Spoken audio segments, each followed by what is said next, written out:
been getting it all morning. I had to turn on the air compressor to tune him off. You guys just don't appreciate good music. You feel pretty good today, don't you, Jack? On top of the world. Darned if I could figure why a guy should feel so happy getting his hands back in the grease. You might figure different if somebody told you couldn't get your hands greasy, Steve. Maybe you'll think it's funny, but lots of times when I was lying in bed looking at the ceiling, I used to dream up repair jobs and then go through them step by step. Now that I've got my hands on some real engines again, I'm not kicking. What was it like there, Jack, in the hospital?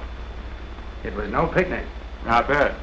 Well, I mean, what is it like to have TB? What happens, and how do you know when you have it? Trouble is, you generally don't know. I didn't.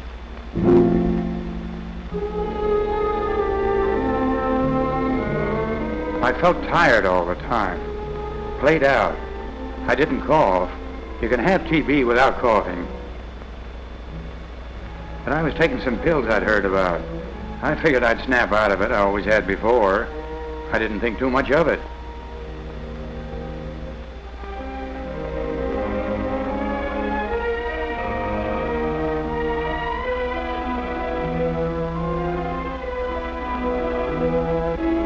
Then I would sweat at night. Used to wake up wringing wet.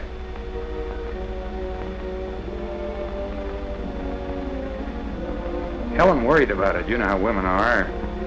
She wanted me to go to the doctor. I told her, you don't get me to any doctor unless I'm really sick. I guess I never would have found out in time if it hadn't been for that community x-ray program. You know, when that trailer came around and a lot of us had those chest pictures made. Next thing I knew, Doc Whipple called up. That's our family doctor. He said, Jack, can you stop by the office soon? I want to talk to you. I said, okay. I still didn't tumble. Thought maybe he wanted to talk to me about the kids or something. When I did go, he let me have it easy. It seems the x-ray fellas had sent him the report on me because I'd given his name as my doctor. He said he didn't like the looks of it, and he wanted a bigger picture made. So I went and got a big picture, and Doc Whipple went over it with a specialist.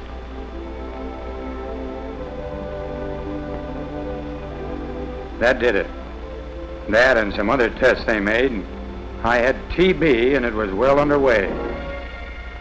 He said that I'd have to go to a hospital to get well. I told him, Doc, I can't stop working. What will happen to Helen and the kids? That's the first thing you worry about, the money. But the doctor had an answer. What will happen to them if you don't get well? Of course, he was right, but it's hard to see your way clear at first. I hated to go home that day. We had a little put by, savings bonds, but not enough to last a year. The doctor thought it might take about that long. I figured that we'd lose the house that Helen had worked so hard over, and I was worried for the youngsters. I'd always planned for them to get more schooling than I did. I didn't know what to do. But Helen did. She said I was going to the hospital right away. She's a great hand at budgeting, that girl. She showed me that with the savings bonds and taking some loans on the insurance, we could manage somehow. And she said she wasn't too proud to ask for help from the agencies Doc Whipple had mentioned. A few days later, I went to the hospital right over at Churchville. A lot of people still think you have to go to the mountains or the desert. That's the bunk. Climate isn't the important thing. The reason for going to a tuberculosis hospital instead of staying home is that the whole setup is geared for one thing: treating tuberculosis. They have all the equipment there, and they know what they're doing.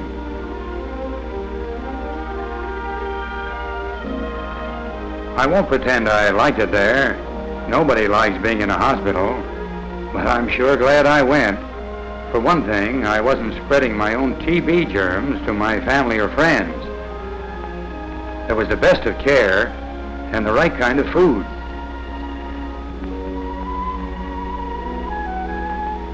And rest. That's the main thing in beating tuberculosis, rest. The doctor told me why that is. You get to know a lot about TB when you're in the hospital. You see, almost everybody has healthy lungs to begin with. You have to get TB germs from somebody else. Maybe from them coughing or sneezing or spitting.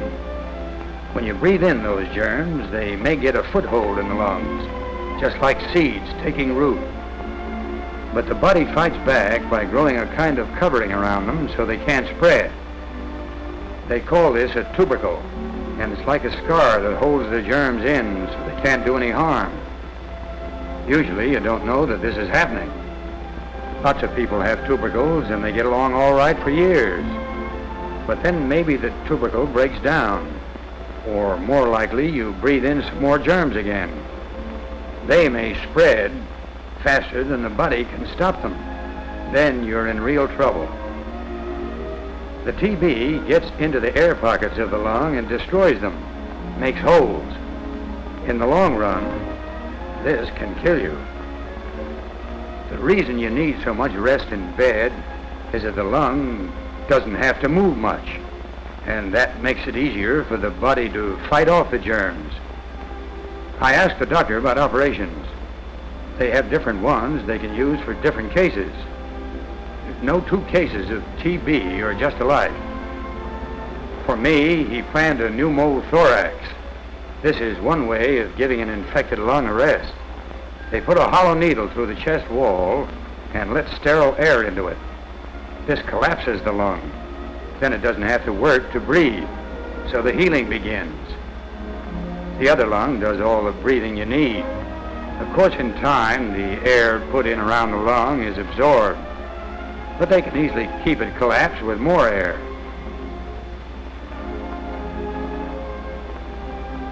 I had a refill every so often. What surprised me was that it didn't cause any pain, though at times it was uncomfortable. They have drugs now, too, that help a lot in some cases. I was lucky enough to respond well to one of the new drugs, and I got regular shots of it.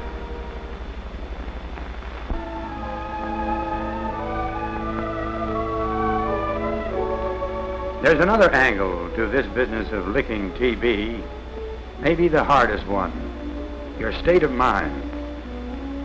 I used to get depressed sometimes. You wouldn't be human if you didn't. It's easy to say, rest and don't worry, but you do worry about a lot of things. Mostly I worried about my family.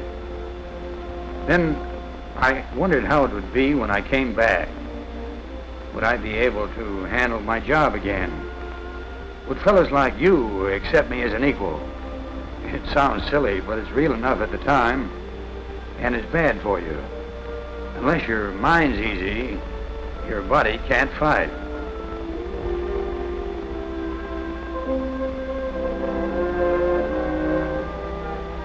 Of course, one thing that snapped me out of it was when Helen came to visit. That's one advantage of being in a hospital near home.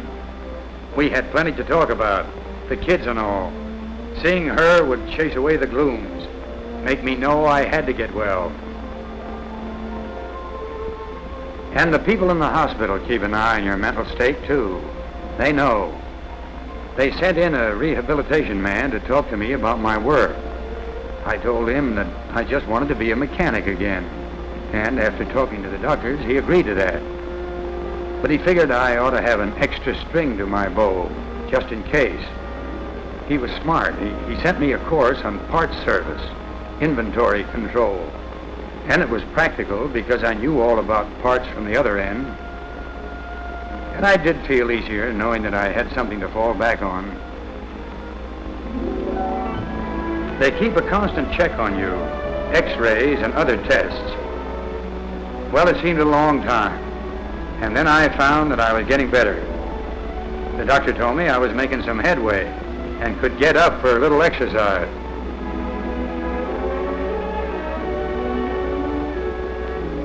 Just a few steps at first, but I tell you, I was as pleased and proud as a kid with his first Christmas tree.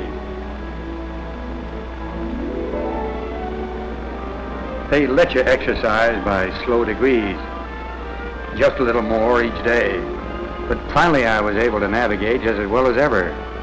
That builds up your confidence.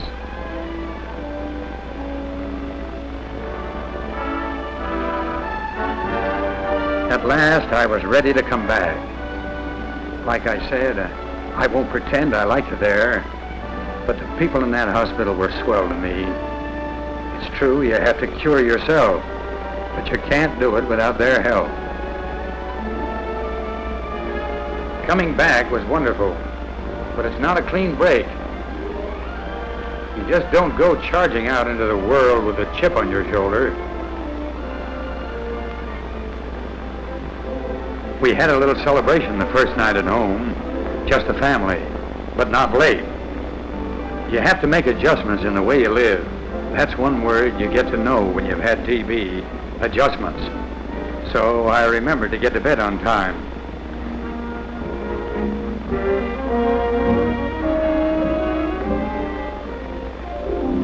Like when you go back to work, you can't always handle full time at first. The boss was swell about that. He had talked to my doctor and fixed it so I could work in the parts department just mornings.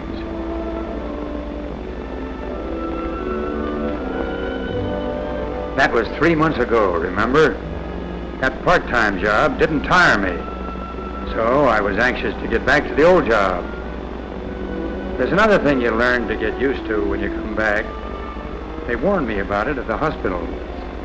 Some people are afraid of you. Think they're going to catch TB if you get near them. Can't say I blame them, but they're all wrong. They don't discharge you from a hospital and send you home until it's safe all around. Of course, I was going regular to Doc Whipple for checkups. Last week, he gave me the word I was waiting for. Said I was well enough now to get back to the old job, full time. Believe me, fellas, it's a wonderful feeling to know that you've come all the way back, that you're a full-time man again. That's great to have you back full-time, Jack. See that you stay that way. See that you stay that way, too. Who, me? Yes, you, both of you.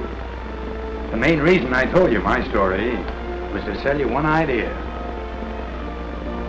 Get a physical examination regularly and a chest x-ray.